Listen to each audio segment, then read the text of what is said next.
Tahimik ang gabi. Yung klase ng katahimikan na parang may mali. Yung tipong kahit ang sariling paghinga mo, parang masyadong malakas. Parang may ibang nakakarinig.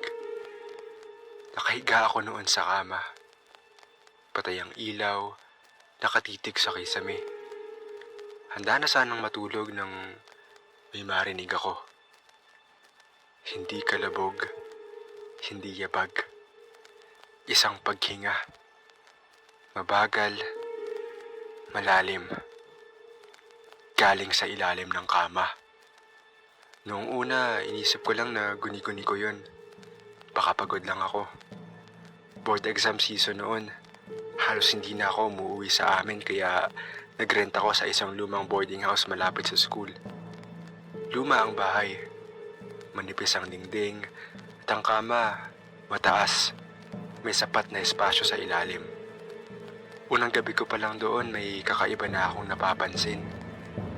Eksaktong 2:00 ng madaling araw, palaging may tunog.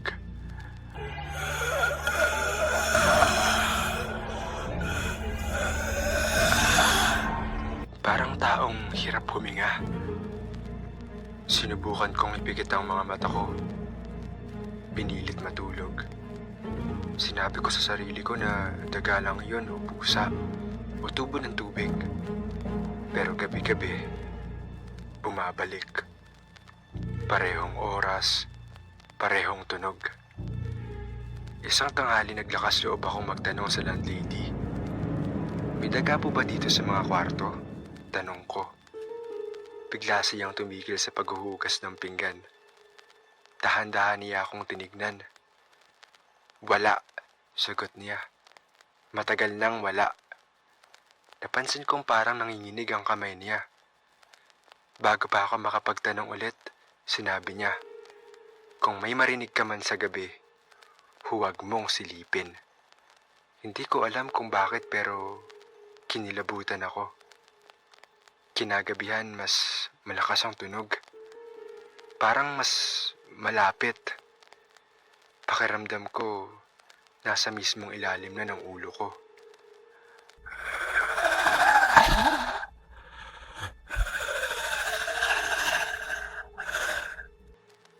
Pawis na pawis ako. Hindi ako makagalaw. Parang may nakadagan sa dibdib ko. Dahan-dahan kong ibinaba ang kamay ko sa gilid ng kama. May nahawakan ako. Hindi sahig. Hindi kahoy. Malamig. Balat. Mabilis kong hinila pabalik ang kamay ko. Gusto kong sumigaw pero walang lumalabas na boses. Nanigas ang buong katawan ko sa takot. Tumigil ang paghinga. Tahimik na ulit ang kwarto. Mas lalong nakakatakot ang katahimikan. Hindi ko na kinaya. Kahit sinabi ng landlady na huwag. Kahit alam kong mali. Bumaba ako ng kama. Kinuha ko ang cellphone ko at binuksan ang flashlight. Dahan-dahan kong iniluhod ang sarili ko at itinapat ang ilaw sa ilalim ng kama. Sa una, wala. Alikabok, isang lumang kahon, isang tsinelas na hindi ko naman gamit. Nang biglang may gumalaw. Isang mukha ang dahan-dahang lumitaw mula sa dilim. Maputla. Nakadilat ang mga mata. Nakangiti. Napaatras ako. Dahil ang mukhang yun ay ako. Parehong pareho. Parehong mata. Parehong sugat sa kilay na nakuha ko noong bata pa ako. Pero mas payat. Mas maitim ang ilalim ng mga mata. At parang hindi buhay. Gumiti siya ng mas malapad. Sa wakas, Sabi niya, sumilip ka rin. hindi ako makapagsalita. Hindi ako makagalaw. Matagal na kitang hinihintay. Dagdag niya. Napansin ko noon, hindi siya humihinga. Bigla akong naintindihan. Sarili ko ang naririnig kong paghinga gabi-gabi. Bigla siyang gumalaw palapit at doon na ako nawalan ng malay. Nagising ako sa liwanag ng araw. Nasa kama ako, pawis na pawis. Mabilis ang tibok ng puso. Panaginip lang. Tumayo ako agad at sinilip ang sarili sa salamin. Normal naman ang mukha ko. Walang sugat, walang kakaiba. Napatawa pa ako sa sarili ko. Pero bago ako tuluyang lumabas ng kwarto, may napansin ako. Sa ilalim ng kama, wala ng kahon, wala ng tsinelas. Isang bakanteng espasyo. At sa sahig, may marka ng palad palabas ng kwarto. Simula noon, hindi na ako bumalik sa boarding house na yun. Dahil minsan, ang kinakatakutan mo sa dilim ay hindi multo, kundi ang sarili mo na handa ka ng palitan. May isang boarding house malapit sa campus na hindi mo makikita sa Facebook listings.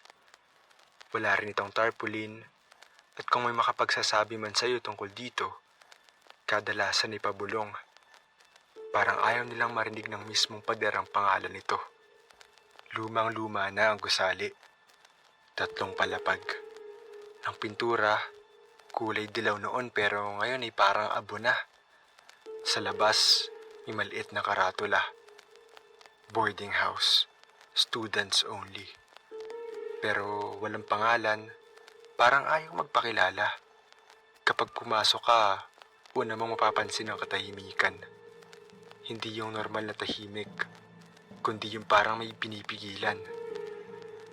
Walang nagtatawanan, walang nag-uusap sa hallway.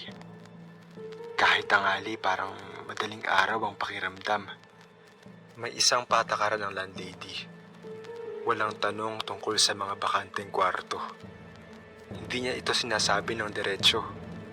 Makikita mo na lang sa paraan ng pag-iwas niya sa tingin o sa biglang pagbabago ng tono kapag may nagtatanong. May isang estudyanteng hindi nakinig.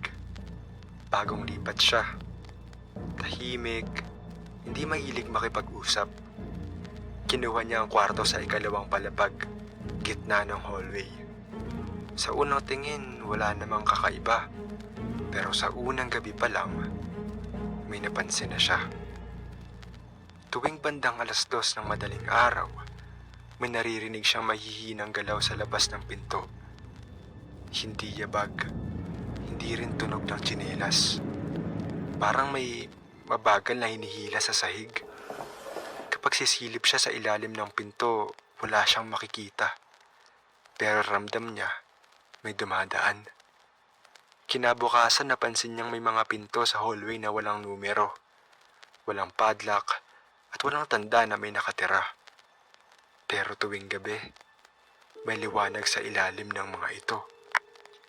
Isang gabi, habang pauwi siya galing library, napansin niyang may bukas na pinto sa dulo ng hallway. Maliwanag ang loob. Akala niya may bagong boarder. Lumapit siya, pero pagtingin niya sa loob, wala siyang nakita.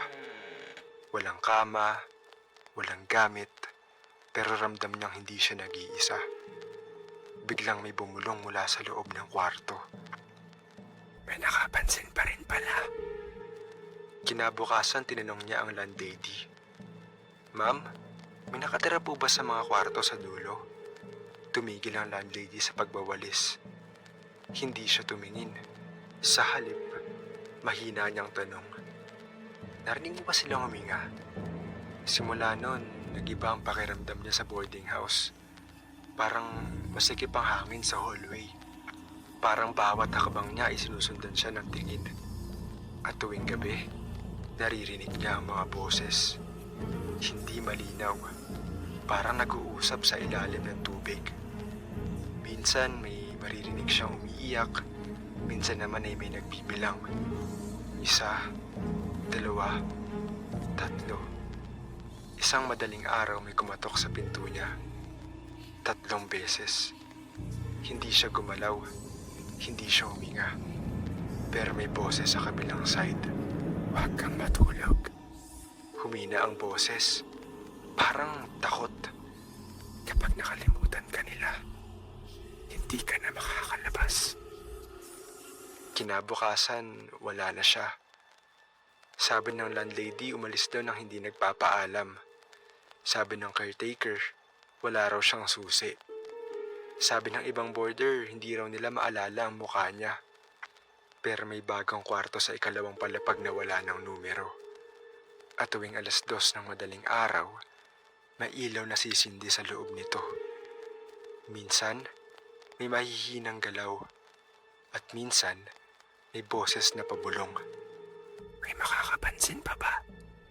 Kaya kapag may bagong boarder na nagtatanong tungkol sa mga bakanting kwarto, iisa lang ang sagot ng mga matagal na roon.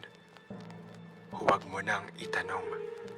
Dahil sa boarding house na yun, hindi lahat ng umuupa ay nabubuhay pa.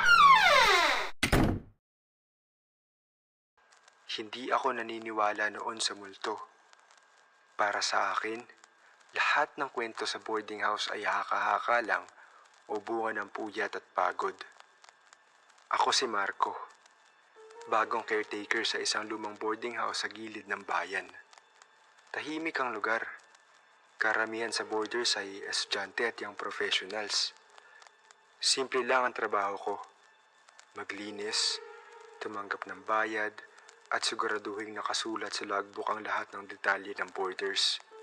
Sino ang dumating, sino ang wala, at sino ang late sa bayad. Isang hapon, habang nag-check ako ng logbook, napansin ko ang isang pangalan. Elias R.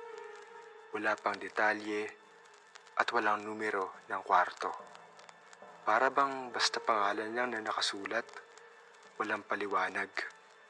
Hindi ko kilala ang pangalang yun at wala akong alam na bagong boarder na dumating sa linggong yun. Paulit-ulit kong binasa ang pangalan.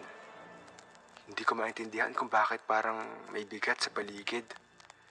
Kinabukasan, habang nag-iikot sa hallway, napansin ko ang room 7. Bakante ito. Matagal nang walang boarder at walang mga gamit. Ngunit sa bawat pagdaan ko rito, parang may presensya doon.